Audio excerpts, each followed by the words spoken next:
बार एक गांव में कन्हैया नाम का एक भोला भाला आदमी रहता था। कन्हैया का उसी गांव में एक छोटा सा घर था। घर में वो और उसकी पत्नी और एक छोटा सा बच्चा रहता था, जो उसकी पत्नी को अभी अभी कुछ दिन पहले ही हुआ था। कन्हैया के पास जमीन तो खूब सारी थी, पर वह सारी जमीन बंजर थी। उस जमीन पर कोई भी फसल नहीं हो पाती थी, जिस कारण वह अपना घर चलाने के लिए एक मुनीम जी के घर पर काम करता था।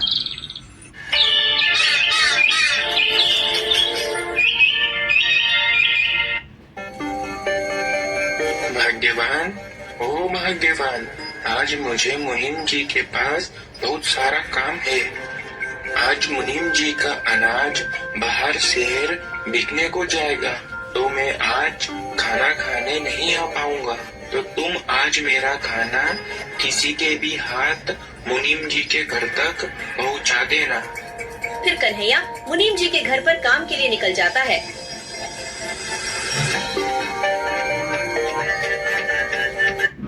आज तो कोई नजर नहीं आ रहा जिसके हाथ में यह खाना पहुंचा सकूं। लगता है आज मुझे ही खाना देने जाना होगा। कन्हैया की पत्नी कन्हैया को खाना देने के लिए मुनीम जी के घर के लिए निकल जाती है।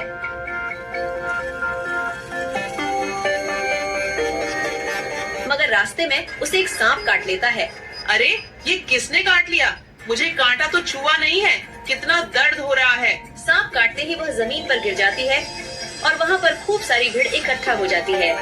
कन्हैया लाल, अभी अभी गांव से एक खबर आ रही है कि तुम्हारी पत्नी को एक सांप ने काट लिया है। तुम्हें तुरंत ही उसके पास जाना होगा। कन्हैया चौंक जाता है और कन्हैया वहाँ से तुरंत ही निकल जाता है। मगर कन्हैया की पत्नी नहीं बच पाई।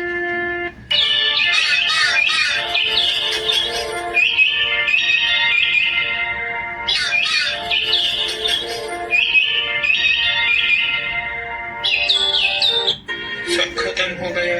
तुम मुझे और अपने इस बच्चे को अकेला ही छोड़ गई। अब इस बच्चे को मैं कैसे पालूंगा? इससे बढ़िया तो मैं भी मर जाता। अपनी पत्नी के गुजर जाने के दुख में कन्हैया खूब दुखी हो रहा था।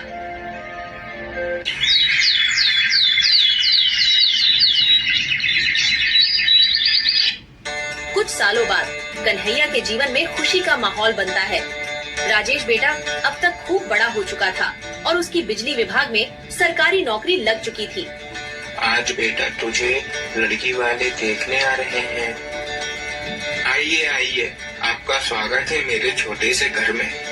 राजेश को लड़की वाले देखने के लिए आते हैं और राजेश का रिश्ता नंदिनी के साथ पक्का हो जाता है।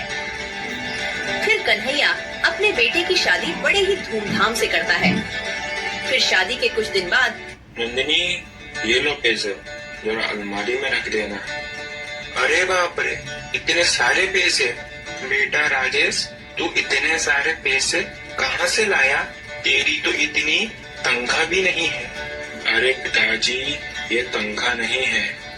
अब मैं तुम्हें कैसे समझाऊं? पिताजी, इसे अंग्रेजी भाषा में कमीशन कहते हैं। मतलब तू लोगों से घूस लेने लगा है। और क्या पिताजी?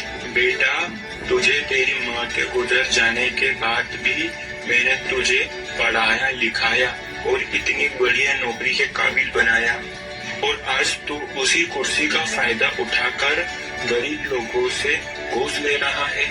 तुम्हें क्या पता पिताजी, ईमानदारी के रास्ते पर चलने वाला हमेशा पीछे रह जाता है। आजकल जो ईमानदारी के रास्ते पर चलता है वो हमेशा पीछे ही रह जाता है। ईमानदारी पर चलेंगे तो धीरे धीरे आगे बढ़ेंगे, और अगर थोड़ी बहुत घूस खाकर आगे बढ़ेंगे तो बहुत जल्दी आगे बढ़ेंगे। पिताजी, बेटा, जो ईमानदारी के रास्ते से धीरे धीरे आगे बढ़ता है वो बहुत लंबे समय तक टिकता है।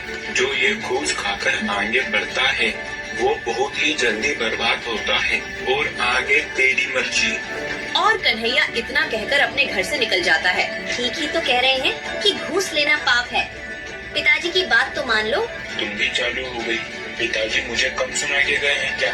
घूस लेना पाप है। अब मुझे मेरा खाना दे दो, ऑफिस के लिए लेट हो रहा हूँ। इसी तरह कन्हैया का बेटा राजेश लोगों से घूस लेने लगा था।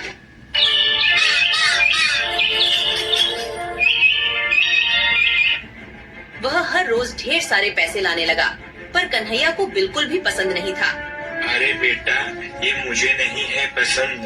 तू मेरे लिए ये लोगों से घूस खाना बंद क्यों नहीं कर देता? अरे पिताजी, तुम तो मेरे हाथ धोकर पीछे ही पड़ गए। घूस घूस लगा रखा है। मैं ये घूस लेना बंद नहीं कर सकता। तुम्हें मेरे साथ रहना हो तो रहो, वरना यहाँ से निकलो। तुम्हें जरा सी भी शर्म नहीं है? कोई भला अपने पिताजी से ऐसे बात करता है? क्या वो क्या गलत कह रहे हैं? ठीक ही तो कह रहे हैं कि घूस लेना पाप है। कोई ये पाप वाप नहीं है। आजकल सब ऐसे ही काम करते हैं। और तुम ज्यादा मेरी अम्मा मत बनो। तुम्हें भी इस घर में रहना हो तो रहो, वरना तुम यहाँ से निकलो। अरे बेटा, मेरे कारण तुम दोनों आपस में मत लड़ो। मैं ही इस घर को छोड़कर चला जाता हूँ। अरे पिताजी, इन्होंने तुम्हें गुस्से में आकर घर छोड़कर जाने को कह दिया है। आप तो सच में घर छोड़कर जाने को तैयार हो गए। तुम कहाँ पर रहोगे? बेटा, तू मेरे रहने की चिंता मत कर। मैं तो कहीं पर भी रह लूंगा। इतना कहकर कन्हैया घर छोड़कर चला जाता है।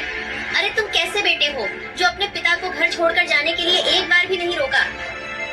कन्हैया अपना घर छोड़कर मुनीम जी के घर पर जाता है। क्या हुआ कन्हैया, आज तो तुम समय से पहले काम पर आ गए। और कन्हैया मुनीम जी को अपने बेटे की सारी बात बता देता है। अरे बाप रे, तुम्हारे बेटे ने तुम्हें घर से निकाल दिया। ये तो उसने बहुत गलत किया। कन्हैया, तुम चिंता मत करो।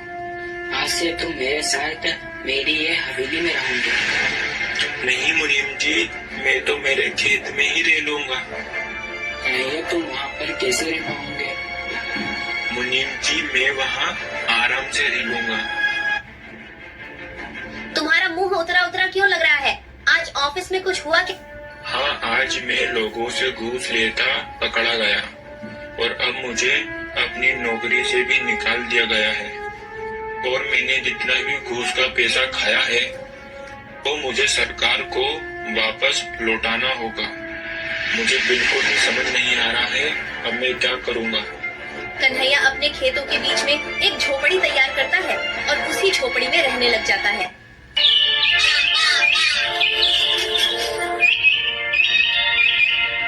मुनीम जी कन्हैया से मिलने उसकी झोपड़ी पर जाते हैं। अरे मुनीम जी, आज तुम्हारा ये मेरी झोपड़ी में कैसे आना हुआ? अरे कन्हैया लाल, तुम्हारे लिए एक खुशखबरी है। अरे जो तुम्हारी बंजर जमीन थी ना, वो एक फैक्ट्री निर्माण के काम के लिए खरीदी जा रही है, पूरे 5 लाख रुपए में। क्या 5 लाख रुपए? मुनीम जी, मुझे तो आपकी बात पर विश्वास नहीं हो रहा। अरे मेरी बात पर भरोसा करो, मैं सच कह रहा हूँ। ऊपर वाले ने मेरी सुन ली।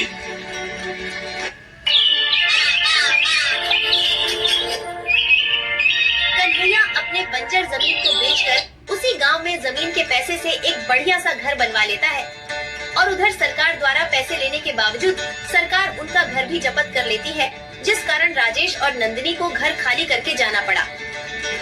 आज तुम्हारे लालच के चक्कर में पिताजी भी घर छोड़कर चले गए और आज हमें भी घर से बेघर होना पड़ा, तुम्हारे लालच के चक्कर में।